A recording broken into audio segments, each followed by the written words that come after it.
This video covers the Angular application structure and components, including modules, standalone APIs, components, communication, and production readiness. We will provide descriptions, examples, and production setups for each. Our coverage map ensures we address the application structure and components completely. We will cover modules, standalone APIs, basic components, and advanced topics like lifecycle, input/output, and change detection.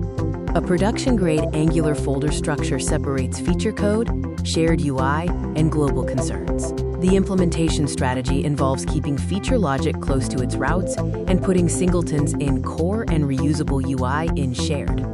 Module-based applications use backquote at ng-module backquote for declarations, imports, and exports, common in legacy apps. Modern standalone apps use backquote standalone, true backquote on components, configuring providers at the app or route level for simpler tree-shakeable code. Use modules for older apps and standalone APIs for new features. Modules are logical boundaries for grouping related Angular blocks, defining scope visibility in older applications. Use them to group feature code, control import/export, and enable lazy loading. Follow the production checklist of one feature per module and directional dependencies. ng-module is Angular's metadata container, managing declarations, imports, exports, and providers. Declarations are for components, directives, and pipes owned by the module. Imports are external modules.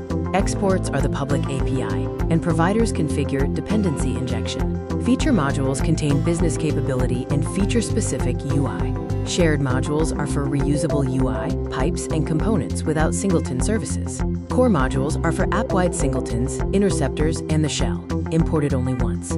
The simple rule is core equals singletons, shared equals reusable UI, and feature equals domain logic. Lazy loading splits the application into chunks, downloading a feature only when its route is opened.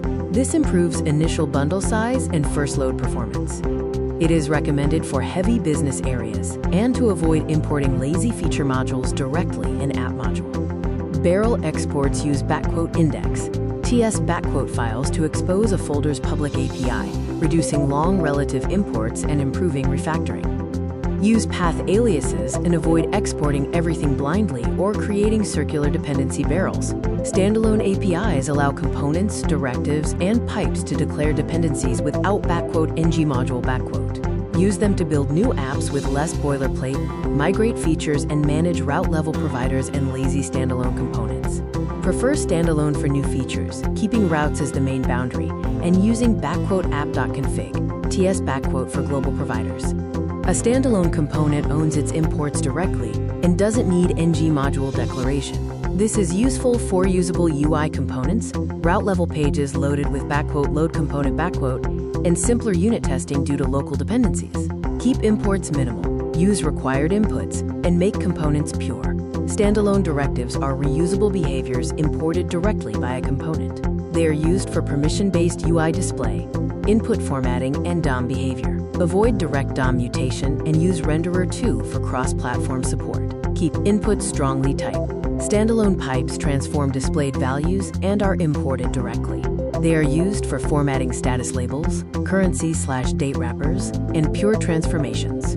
Keep pipes pure by default, avoid API calls or heavy logic inside them, and use memoization for costly transformations. Bootstrap application starts a standalone Angular app with a root component and application-level providers, replacing traditional bootstrapping. IT centralizes provider setup in backquote app.config, TS backquote, and works with standalone routing and HTTP providers. Keep backquote main, TS backquote fin, move providers to backquote app.config, TS backquote, and use environment-aware configuration. Provide router registers routes for standalone Angular apps using provider-based routing. It's used to configure route routes, add router features like scrolling, and lazy load standalone pages. The production checklist recommends keeping route files near features, lazy loading pages, and using guards/resolvers only when needed. Backquote provide HTTP client. Backquote registers Angular's HTTP client in standalone apps and allows the inclusion of interceptors and fetch-based transport. You'll use it for API communication, registering functional interceptors, and configuring global HTTP behavior. Best practices include using typed API responses and centralizing auth/error handling in interceptors.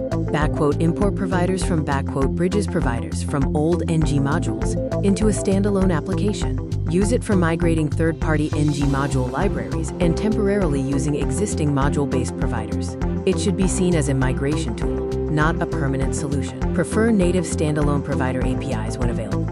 A component controls a piece of UI using a TypeScript class, HTML template, styles, and metadata. Components are used to build screens, reusable widgets, bind data, and encapsulate UI behavior. Key production checklist items are keeping them small, moving business logic to services, and using explicit input/output contracts. Component metadata is the configuration that tells Angular how to create and render a component, including the selector, template, styles, imports, and change detection strategy. In production, use consistent selector prefixes, prefer external files for larger components, and set onPush for reusable UI. Components define their UI using a selector, a template for the HTML structure, and styles for CSS. They are used for naming the component tag, defining the UI markup, and setting CSS rules. For production, use descriptive selector names, keep templates clean, and leverage view encapsulation for styling. Inline templates and styles are contained within the component's metadata, while external files separate HTML and CSS into distinct files. Use inline for small components or demos, but external files are preferred for enterprise features to improve readability and code reviews. Avoid giant templates inside TypeScript files. Lifecycle hooks are methods Angular calls during a component's lifetime: creation, update, and destruction. Use hooks to initialize data in "ng on init", read viewchild after "ng after viewInit", and clean up subscriptions in "ng on destroy". A critical rule is to always clean intervals and subscriptions to prevent memory leaks.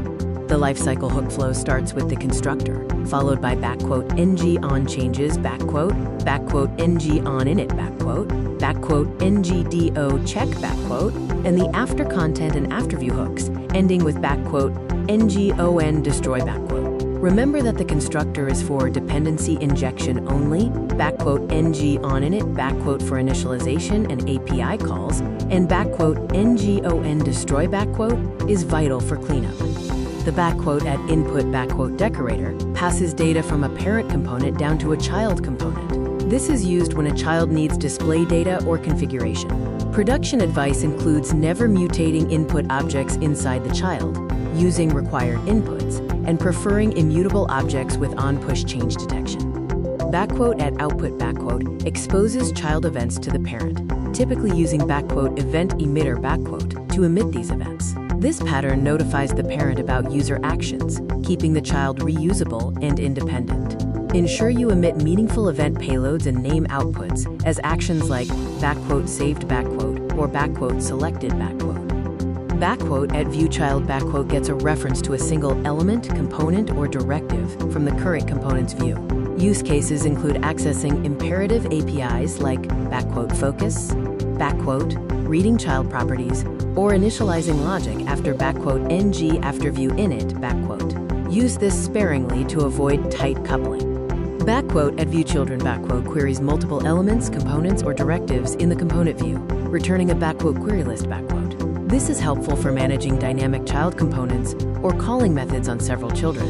Be mindful of unsubscribing from changes and prefer data-driven rendering over overuse of "viewchildren". "at content child" reads a single projected element or component passed into "less than ng content greater than". Use this for reusable components like cards, modals, or tabs, where you need to detect custom projected slots. Always document the supported projected slots and avoid querying unrelated DOM elements. "at content children" queries multiple projected children from "less than ng content greater than". Common uses are for components like tabs or accordions that manage multiple projected panels. Keep projected components strongly typed and document their intended behavior clearly. Template reference variables create a local reference to an element, directive, or component directly in the template. They are great for accessing simple values locally, passing references to handlers, or handling simple template interactions. Avoid overuse for business logic. and prefer reactive forms for complex form handling. Smart components, also known as containers, manage data sources and business logic, while dumb or presentational components only handle inputs and outputs for rendering UI. This pattern improves maintainability, especially in large applications. Presentational components focus on how things look, rendering UI from at input S, and emitting user actions via at output S, with no knowledge of APIs. Container components focus on how things work, coordinating data fetching, state updates, and passing data to children. Feature pages should be containers, and shared UI should be presentational. Dynamic component loading creates components at runtime, rather than declaring them in the template. This is useful for modals, CMS-driven widgets, or plug-in dashboards. Always destroy dynamic references to prevent memory leaks, and prefer router or template rendering when possible. Host binding binds a directive or component property to the host element's class, style, attribute, or property. This is used for reusable directive states, applying CSS classes based on component state, or building design system primitives. Keep host binding getters inexpensive and use semantic classes. Host listener listens to events on the host element, or global targets like the window or document. This is common for handling clicks outside elements, keyboard shortcuts, or hover behavior. Be sure to throttle high-frequency events and avoid heavy logic in event handlers. View encapsulation controls how component styles are scoped. Emulated is the default for style scoping. None means global styles and should be used carefully. Shadow DOM uses native browser Shadow DOM. The default emulated is usually best, and avoid eng-deep for production code. Change detection determines when to update the view. The default strategy checks broadly. On-push checks only when inputs change, events fire, or manually marked, offering significant performance improvements for large applications. Use immutable data and the async pipe with on-push. A reusable component architecture features stable APIs, strong typing, and minimal business logic coupling. Achieve this using inputs for data, outputs for user actions, content projection for flexible slots, and CSS variables for styling. Separate UI from domain logic, and use Storybook for development. A production-ready Angular setup requires strict typing, strict templates, typed reactive forms, feature-first folder structure, and lazy routes. Quality is maintained through ESLint, unit tests, and automated CI checks, while runtime stability relies on interceptors and performance budgets. A production feature should separate routing, the container page, reusable presentational components, the API service, and model types. Components should be divided into containers that manage data access and presentational components for UI rendering. Keep the API service under data access and use interfaces for data transfer objects. Modern Angular allows lazy loading standalone feature routes without ng modules. Use this for new projects to reduce boilerplate and support route level configuration. Ensure you lazy load at the feature boundary and keep root routes clean. A robust testing strategy verifies component rendering, input/output contracts, and service interactions. Test presentational components for inputs and outputs, and container components with mocked services. Focus on behavioral tests and mock APIs at the boundary. Here is a quick revision of key Angular interview concepts. Core modules hold singletons, shared modules hold reusable UI, and lazy loading improves initial bundle size. Standalone APIs reduce boilerplate, and on-push improves performance by limiting change detection checks. The final production checklist emphasizes feature-first structure, small components, on-push for scalability, and using standalone APIs for new code. Always ensure comprehensive testing, linting, and optimized production builds with disabled source maps.